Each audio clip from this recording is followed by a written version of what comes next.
What if the quietest person in the room is actually the most powerful person in the room? What if the person who says the least knows the most, feels the most, sees the most, and is processing everything happening around them at a level most people never reach? Stay right there. Because what psychology knows about silent people is going to completely change how you see the quietest people in your life and possibly how you see yourself. If you are new here, subscribe right now and drop a comment below telling me, are you a silent person or do you find silent people mysterious? I read every single comment. Now let us get into it. The misunderstood ones. Silent people have been misread for as long as human beings have been in rooms together. They are called shy, cold, arrogant, difficult, antisocial, boring. People assume they have nothing to say, or that they are judging everyone around them, or that something must be wrong with them because they do not fill silence the way most people do. None of these assumptions are accurate. And psychology has been making that case consistently for decades. The silent person is not empty. They are full. So full in fact that they have learned through experience or through nature or through both that words are expensive. That speaking without something real to say is a kind of waste. That silence is not the absence of something but the presence of something most people are too uncomfortable to sit with. What the loud world consistently misses about silent people is that their silence is not passive. It is active. It is chosen. It is the outward expression of an inner world that is richer, more complex, and more deeply engaged with reality than most people ever suspect. Psychologist Carl Jung, who was himself a deeply introverted and quiet man, described the inner world of silent people as vast, as containing depths that the extroverted personality, oriented primarily toward the outer world, rarely has the opportunity or the inclination to explore. The silent person lives primarily in that inner world. And what they find there shapes everything about how they move through the outer one. What is actually happening inside silent people? Here is what most people never get to see about silent people because it is entirely invisible from the outside. Silent people are processing constantly. While the conversation is happening around them, they are not absent from it. They are more present in it than almost anyone else in the room. They are listening at multiple levels simultaneously. To the words being said. To the words not being said. To the tone underneath the words. To the body language contradicting the words. To the emotional current running beneath the surface of the entire interaction. They are reading the room with a precision that most people simply do not have the capacity for because most people are too busy preparing what they are going to say next to actually hear what is being said now. This is why silent people often know things about a situation before anyone else does. Why they see the tension in a relationship that both people in it are still pretending does not exist.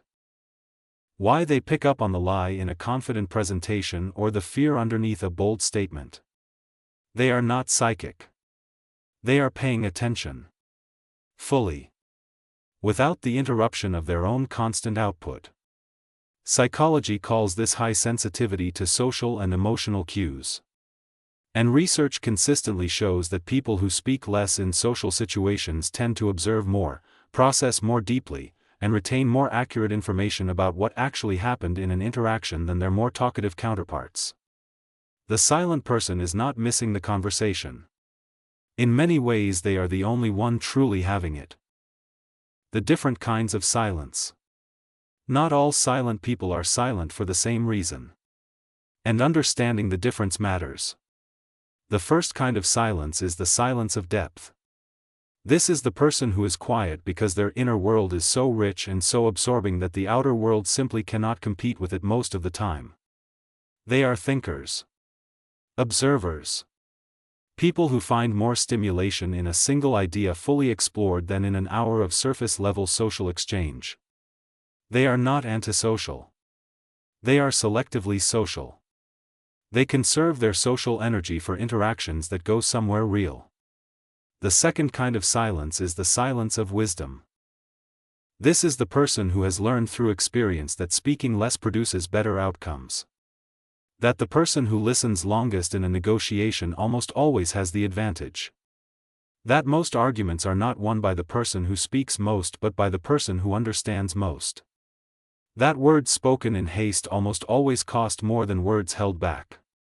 This silence is strategic. Earned. The product of a mind that has learned to value impact over volume. The third kind of silence is the silence of pain. This is the silence that is not chosen freely but arrived at through experience. The person who learned early that speaking up was dangerous. That voicing their truth created consequences they were not equipped to handle. That being visible meant being targeted. And so they made themselves quiet as a form of protection. This kind of silence looks the same from the outside as the other kinds. But it feels completely different from the inside. It carries weight. Suppression. The ongoing cost of containing what genuinely needs expression. Understanding which kind of silence you are living in or which kind you are encountering in someone else changes everything about how you respond to it. Right here I want to pause and ask you something directly. Which kind of silent person are you? The deep thinker? The strategic observer? Or the person whose silence has been shaped by pain? Drop your answer in the comments right now. This community is a safe space for honest answers. And your response might be exactly what someone else watching this video needs to see to feel less alone in their own silence. If you are not yet subscribed, please do it right now. Hit subscribe and turn on the bell. We go deep on psychology and human behavior every single week in ways that actually help you understand yourself and the people around you. Now let us finish this. The strengths that silence builds. Psychology has identified a specific set of strengths that silent people develop that their more talkative counterparts often struggle to access. The first strength is emotional intelligence. Because silent people spend more time observing than performing, they develop an unusually accurate read on human emotion. They notice the micro-expressions most people miss. The slight shift in tone that signals something is wrong. The forced laugh that is covering genuine pain. The confidence that is actually fear in a better outfit. This makes them extraordinarily valuable in relationships, in leadership, and in any situation that requires genuine understanding of what other people are actually experiencing rather than what they are presenting. The second strength is the quality of their thinking. When you speak less, you think more. When you think more, the quality of your conclusions improves. Silent people tend to process ideas more thoroughly before arriving at positions. They are less susceptible to groupthink because they are spending more time in their own processing and less time being influenced by the volume of the room around them. The third strength is the impact of their words when they do speak. There is a particular quality of attention that a room gives to the person who rarely speaks when they finally do.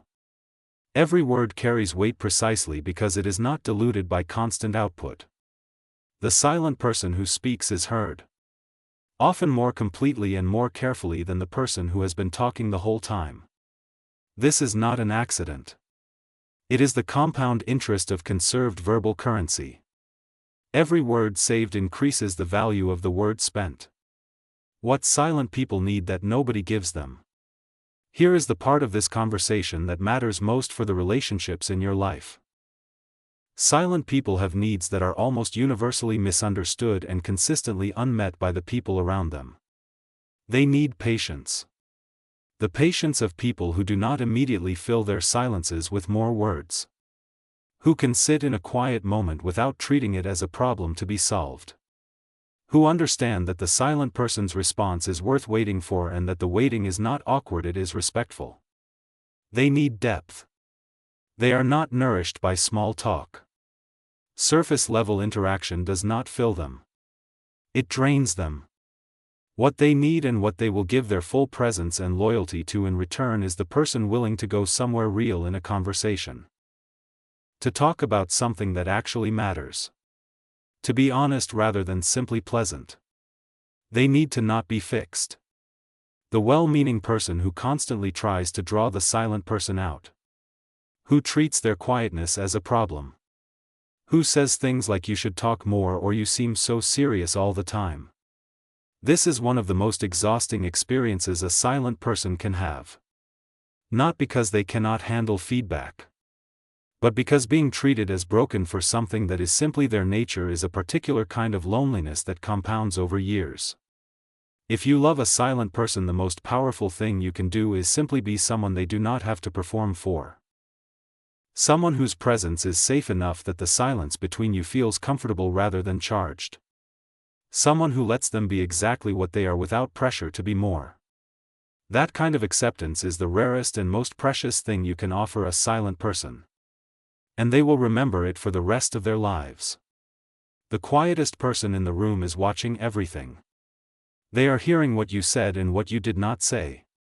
They are noticing the contradiction between your words and your energy. They are filing away details that most people around them have already forgotten.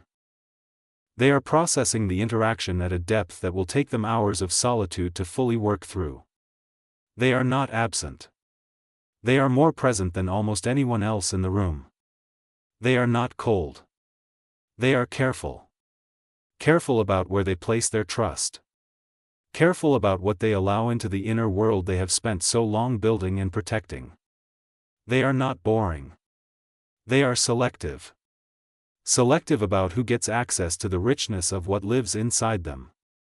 Because they have learned through experience or through instinct that not everyone is ready for what they actually have to offer. The strange psychology of silent people is not strange at all when you look at it clearly. It is simply the psychology of people who chose depth over volume. Inner richness over outer performance.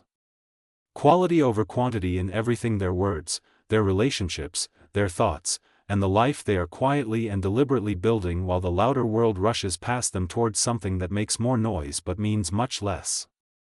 If this video reached something real in you today, please do 3 things. Like this video so more people who have always felt misunderstood for their silence can finally find an explanation that makes sense. Drop a comment below telling me one thing about being a silent person that you wish more people understood. I read every single one, and this community deserves to hear your truth. And if you are not yet subscribed, hit that button and turn on the bell right now. We go deep on the psychology of human behavior, personality, and the hidden inner worlds that shape everything about how we live and love and move through this world. The silent ones deserve to be understood. See you tomorrow.